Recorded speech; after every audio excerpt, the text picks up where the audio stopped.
Olá, amigos e amigas, pilotos e pilotas.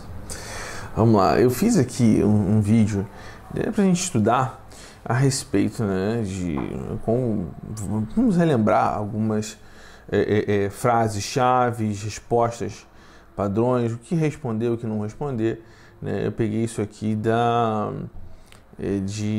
legislação de rádio, né, da Austrália, mas basicamente é muito parecida pelo mundo afora. Mas assim, eu estava até lendo a respeito do Santos Dumont English Assessment, também falando a respeito de falas não padrão. Isso aqui é uma maneira de você ter uma fala mais padrão, mais standardized, né? Se você falar assim, padrão, né? Standard, né? O que acontece? Por exemplo, uma vez eu estava vendo uma chamada de rádio nos Estados Unidos e dizia assim, I'm clear to make this square. Eu falei, o que square, assim, tecnicamente? Square, sei que é quadrado, mas I'm gonna make this square. Eu falei assim, o que esse cara está querendo dizer? Ele queria autorização para fazer circuito, tá? Ou seja, ele não estava falando uma palavra padrão, circuits, mas aí eu entendi, falei, tá, ele usou um termo tipo uma gíria, né? Depois diante, ou seja, quanto mais padrão você for nas suas respostas, mais profissional você é, né? Ou seja, agora em diante eu vou fazer os slides em inglês, tá? Qualquer dúvida, né? Não esqueça de dizer no comentário que você não entendeu, que não ficou claro, né? Eu vou tentar explicar melhor, tá bom? Vamos lá. Radio, what to say. This part relates with part 2 and 3 of Santos Dumont English Assessment. This exercise is for the Santos Dumont English Assessment part 2 and 3 to work out the radio call standard phraseology, even more for the part 2, right? Besides preparing yourself for the exam, improve your skills as a pilot. Let's check few topics now. Vamos dar uma olhada aqui. Opa, perdão. Transmission format. When initiating a transmission to the air traffic service, pilots must commence the transmission with the call sign of the unit being addressed, who you're talking to, all right? Followed by aircraft call sign. A readback of an ATS message will be terminated with the aircraft call sign. Pretty basic, all right? When making a broadcast at a non-control aerodrome, or in class Echo or Golf, non-control or Echo or Golf airspace, the transmission must commence with the location followed by traffic. For example, Jacksonville traffic, and at the end of the transmission, the name of the location, that's Jacksonville. I used to do that a lot in Australia. Go burn traffic. This is Charlie Golf Zulu. PA28 is 5,000 feet. Comes from the southwest, inbound for a full stop. Go burn traffic. That's it. You say go burn traffic on the beginning. You go burn traffic on the end. Readback requirements. Pilots must transmit a correct readback of ATC clearances, instructions, and information which are transmitted by voice, obviously.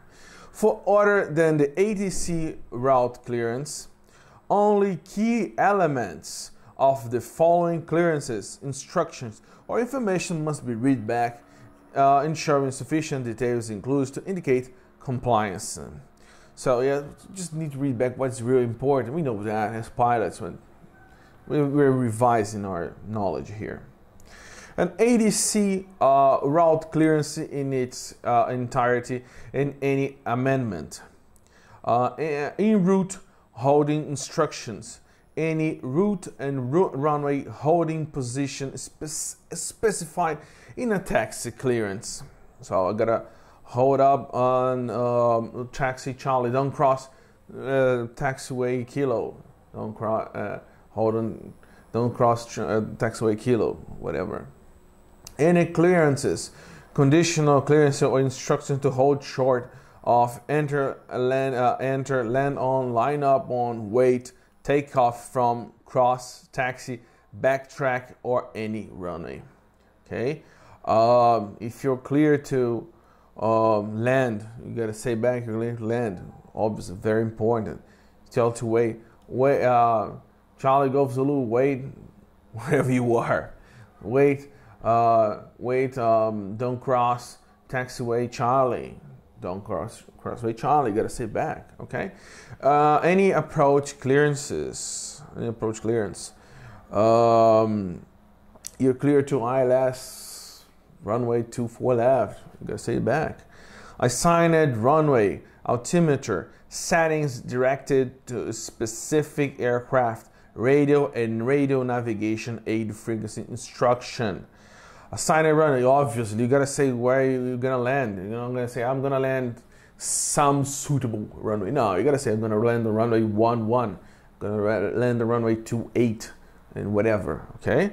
Simon said you gotta read back. Pressure 2998, 1013, whatever. 80 frequency instructions as well. Like you gotta switch the frequencies. It's very obvious. When contact center 123.50, whatever.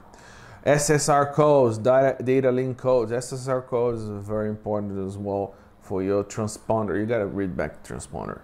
Level instructions, directions of turn, heading, and speed instruction. All right, very fairly. Note: rest of clearance unchanged. Very complicated one. It's not required to be read back. Rest of clearance unchanged. Okay, so pretty much the clearance keeps the same, so you didn't read back. An expectation of the runway to be used is not to be read back. Ooh boy, I wasn't really remembering that. Very good to revise, huh? An expectation, expect runway 25. You don't need to say that because that's not a real clearance. Sounds very clever. You need to say that, okay? Reported level figures of an aircraft should be preceded by the words flight level when related to standard pressure, and may be followed by the word feet when related to QNH. Pretty simple that. Conditional clearances. In all cases, a conditional clearance will be given in the following order and consists of identification, who you are, the condition, including position of the subject of the condition, where you are, the clearance, what you want to do, brief reiteration of the condition. For example, ATS, Papa Tango Alpha Bravo Charlie behind Airbus 340 on short final lineup, runway 34, 34 left behind.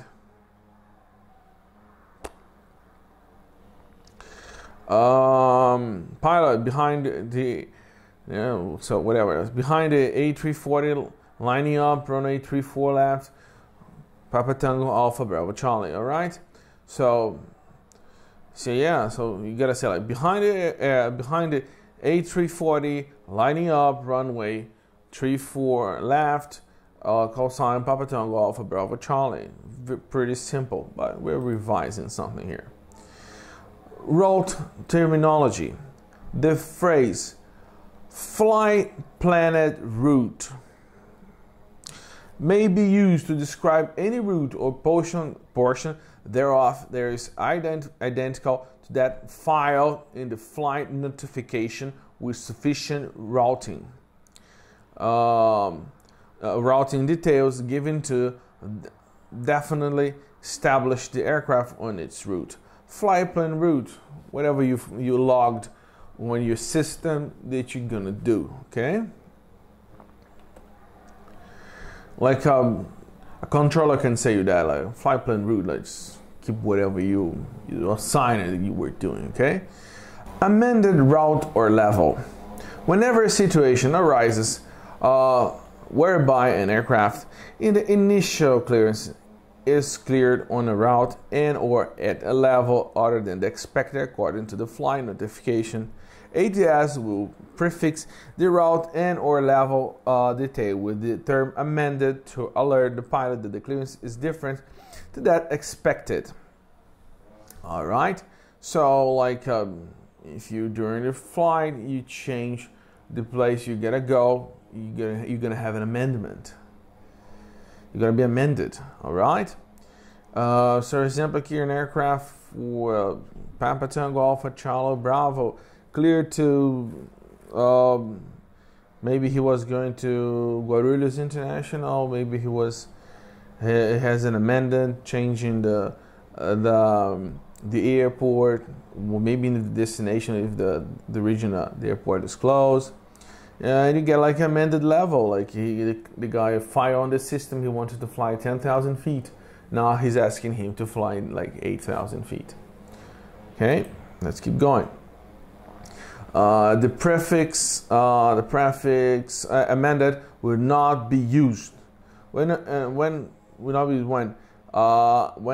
initial level for ATC traffic management purposes has been issued. As part of an airways clearance to an aircraft departing an active CTR, in which case maintain shall be used, or during normal progressive climb or descent instruction. See, like whenever you like like you see here, maintaining, when you really doing that, when you really climb, you're like you're doing your normal climb here, you're saying you're doing whatever you should be doing, or whatever you were clearing, you wouldn't be receiving amended. It wouldn't be amended at all. So yeah, that's what we should understand of it. All right.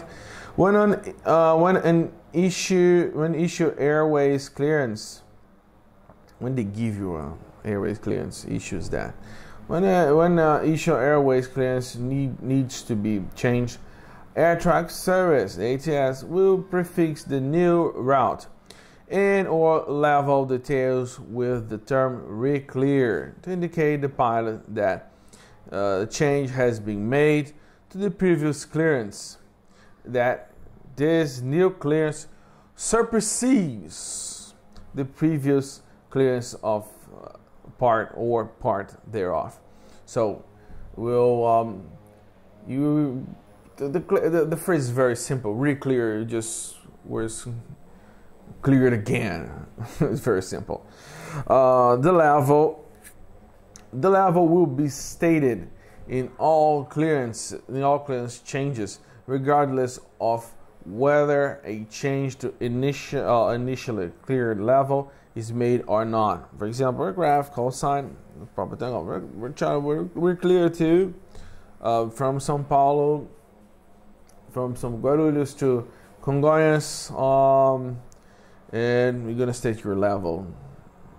All right.